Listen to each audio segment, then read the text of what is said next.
on est de retour pour un nouveau podcast aujourd'hui, puis on va parler d'un sujet un peu particulier. On va parler de l'alimentation intuitive. C'est quoi l'alimentation intuitive? Dans quel cas ça peut être bon? C'est quoi les impacts positifs, négatifs de ça? Aujourd'hui, je vais plus un petit peu interviewer Laïcia qui va nous en parler un peu mieux. Puis on va avoir une discussion sur ça. Ouais, exact. Puis dans le fond, c'est aussi pour vous informer, savoir est-ce que justement l'alimentation intuitive, ça pourrait être pour vous ou pas, parce que c'est un peu comme tout, il y en a pour. C'est... En voulant dire que dans le fond, c'est adapté à certaines personnes, puis ça l'est moins à d'autres. Là. Ouais, c'est sûr. Puis je pense qu'on va en parler selon l'objectif vraiment de la personne. Ouais, aussi. Si elle peut se permettre de faire ça ou non. Encore là, il y a des personnes qui ont des prédisponibilités qui, en fait. Ouais, des prédispositions. Ouais, c'est ça, qui sont mieux faites pour faire ça, puis ça dérange pas, tandis que d'autres vont essayer une méthode comme ça, puis ça va être pratiquement catastrophique parce que ça va dépendre de tout, en fait. Ouais, ben dans le fond, je pense qu'on pourrait commencer par expliquer, dans le fond, c'est quoi l'alimentation intuitive. En fait, l'alimentation intuitive, c'est vraiment simple, en fait, tu comptes pas. Tu manges quand t'as faim, tu manges ce que tu veux. C'est ce que je dirais 85% de la population fait. Manger ce qu'ils veulent, quand ils veulent, puis quand ils ont faim, puis qu'ils arrêtent quand ils ont faim, ils en reprennent s'ils en veulent. La majorité aussi de la population a été élevée comme ça. Quand vous étiez jeune dans vos familles, ben, c'était probablement de l'alimentation intuitive que vous faisiez. Vos parents, la plupart des parents aussi inculquent ça à leurs enfants dans le sens où pas mal tout le monde fait ça. Manger quand tu veux, quand t'as faim, ce que tu veux. Je pense que ça résume pas mal bien l'alimentation intuitive. C'est vraiment comme t'as faim, ben tu manges. Puis qu'est-ce que tu manges, ben c'est ce que tu veux manger. Ouais. Pour résumer, là, c'est. Vraiment pour savoir en fait c'est quoi l'alimentation intuitive. Là. Ouais. C'est pas plus compliqué que ça. Puis, ben, je pense qu'on pourrait tout de suite renchérir sur les points positifs et négatifs parce que il y en a beaucoup. Ouais, c'est sûr. D'un côté et de l'autre, je dirais. Ouais. C'est sûr que là, c'est nos façons de penser aussi. Oui. Mais, c'est exemple, j'y vais avec quelques points positifs que je vois comme ça. C'est qu'il n'y a pas de contrainte à avoir. Dans le fond, la personne, elle se prive pas, elle peut manger ce qu'elle veut. Mm-hmm.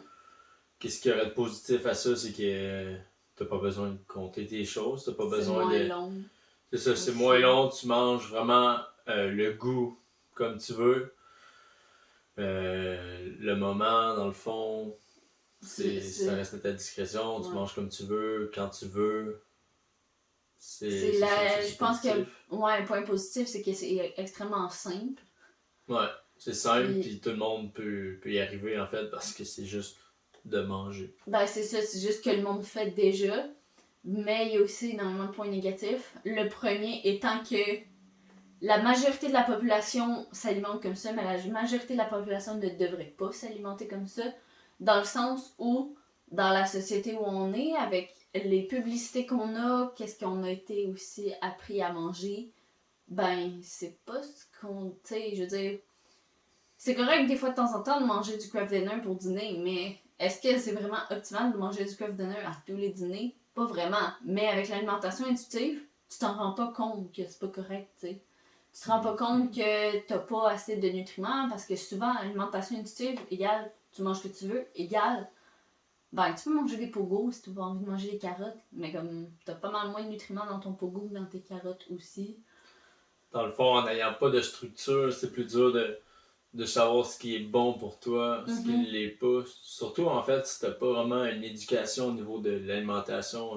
T'as aucune base, puis même avec une base, tu sais, il y a une autre affaire aussi, c'est que la population, tu sais, ils reconnaissent plus leur sentiment de satiété. Ouais. Tu sais, comme plus quand t'as plus faim, fait que tu continues à manger. Ou aussi, tu sais, je pense qu'on a tous déjà fait ça, ça sert de voir un film, faire comme ah, j'ai faim, je vais me chercher du popcorn. T'as pas faim, tu t'ennuies. Ouais, manger pour l'ennui, c'est ça. Puis c'est ça aussi le problème avec l'alimentation intuitive, c'est que oui, les points positifs sont que tu vas plus, tu sais, tes récepteurs puis tout ça vont plus, dans le fond tu vas plus réussir à aller rechercher ton sentiment de satiété, Dans le sens où tu t'obligeras pas à manger à certaines heures de certaines portions. Exemple, si tu as un plan alimentaire versus avec l'alimentation intuitive, ben là, tu sais, toutes tes hormones qui vont, tu sais, la ghrelin, etc., vont, tu sais, un peu se rétablir puis y aller selon, tu sais, toi, en fait. Plus que, mettons, avec un plan qui est full structuré puis tout ça, que tu manges pas parce que t'as faim, tu manges parce qu'il faut que tu manges. Mais par contre, tu sais, la plupart de la population, ben, ces hormones-là, elles sont un peu débalancées aussi. Ben, c'est sûr qu'en fait, ton corps t'envoie pas toujours les signaux dont il voudrait vraiment. Tu sais, ça peut être juste mentalement. Exemple, tu sens euh, un aliment juste avec ton odorat, dans le fond. Ton corps peut envoyer un signal parce que, ah, crime, j'ai faim, mais t'as pas réellement faim, c'est juste un signal en fait que tu vas recevoir. Donc c'est sûr qu'il ne faut pas se fier exactement à ça. Quelqu'un qui aurait une alimentation intuitive passerait devant, exemple, une pizzeria, là, va sentir l'odeur de la pizza, puis il va dire ah, j'ai faim, je pourrais aller me chercher ça. Ouais. C'est ça, c'est des choses que je pense qu'il faut faire plus attention, qui pourraient être négatives parce que si tu te fies juste à ton intuition, ton corps n'a pas réellement besoin de calories à ce moment-là, n'a pas besoin d'un repas. Ça, c'est quelque chose qui peut arriver. Une autre chose, par contre, qui peut être positive aussi avec ça, c'est que, ben, d'un certain côté, je sais pas comment, je sais même pas comment l'expliquer. Tu suis comme le flow naturel de ton corps, tu l'obliges pas à aller manger des trucs que tu veux pas, ou ça peut aussi être le fun, surtout côté mental. Exemple, si je vais prendre l'exemple de quelqu'un qui a un trouble alimentaire, ben l'alimentation intuitive, c'est vraiment pour toi. Là, comme, faut pas que tu veux pas alimentaire, tu vas encore plus deep down dans ton trouble alimentaire. Mais comme quelqu'un qui a un rapport totalement sain avec la nourriture, puis que, tu sais, il y a pas trop le fait de, exemple, te dire ah, j'ai un petit surpoids, mais que ça te fait pas si mal que comme quelqu'un qui a un trouble alimentaire, ben là, je pense que l'alimentation intuitive, c'est peut-être pas nécessairement fait pour toi, dans le sens où peut-être qu'il faudrait que tu aies éduqué, aller voir peut-être quelqu'un justement qui connaît ça, plus pour t'éduquer, point, parce qu'une fois que tu es éduqué puis que tu sais un peu ce que c'est l'alimentation intuitive, après c'est possible. Exemple pour nous deux, que comme on sait un peu comment nos corps fonctionnent, on sait à peu près qu'est-ce qu'on mange dans une journée, les quantités, on serait capable de les faire à l'œil. On pourrait faire l'alimentation intuitive, mais comme on s'entend 85% de la population ne savent pas qu'est-ce qui est bon et qu'est-ce qui est pas bon. Là. Il y a bien des gens qui vont dire ah, je peux pas manger du pain, des pâtes, des patates parce que c'est pas bon pour moi. S'ils font de l'alimentation intuitive et qu'ils veulent manger plus santé, ils vont tout couper glucides.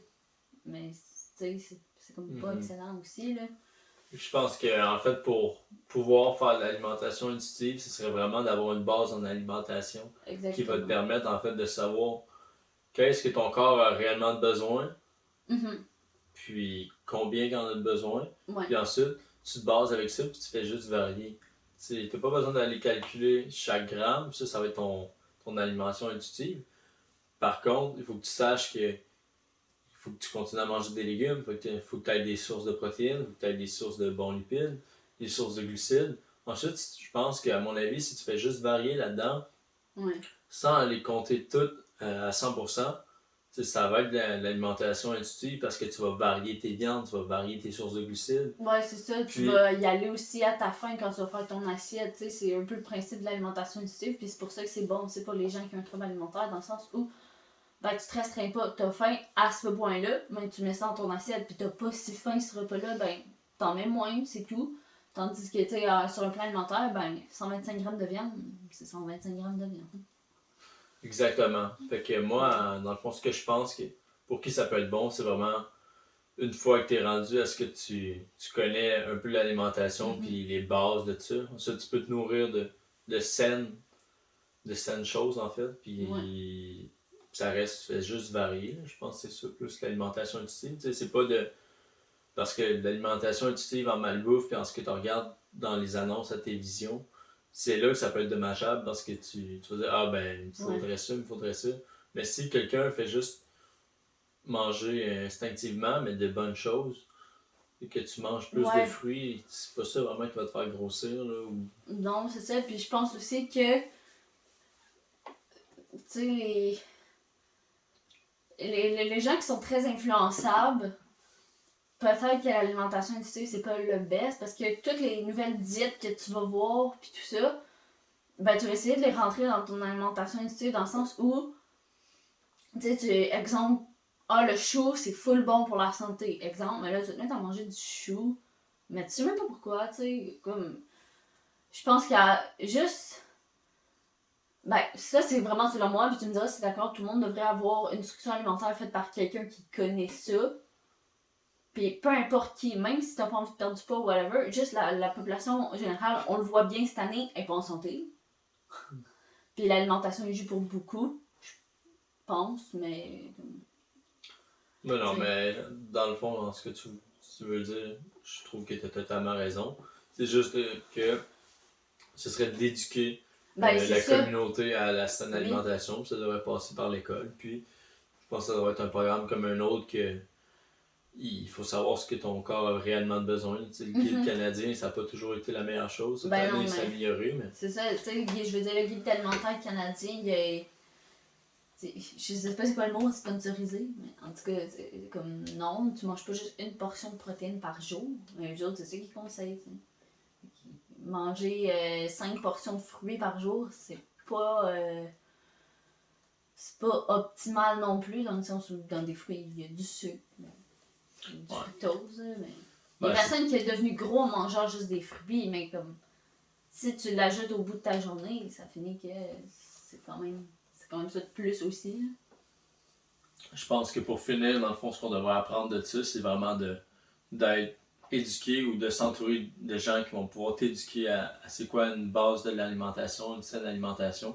Puis à partir de là, tu peux faire le choix. Si pour toi, ça te convient mieux d'avoir une structure, ou si pour toi, t'aimes mieux avoir une alimentation qui est intuitive, par contre avec des sains aliments. Fait comme ça, tu vas pouvoir varier, mais tu vas bien manger quand même. Fait que je pense que c'est vraiment vers là qu'on veut aller. Ouais, exact. Puis que il n'y a aucune alimentation qui est bonne ou mauvaise, juste qu'il y en a qui sont plus optimales pour certaines personnes, des moins optimales pour d'autres.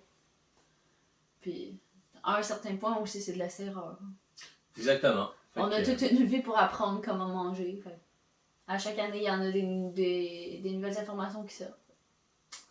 100%. Donc, merci beaucoup d'avoir écouté le podcast. N'oubliez pas de nous suivre, laissez un j'aime si vous écoutez sur YouTube ou un commentaire, un avis, Spotify, puis toutes les autres plateformes de podcast. Donc, on se revoit la semaine prochaine pour un nouveau podcast. Merci.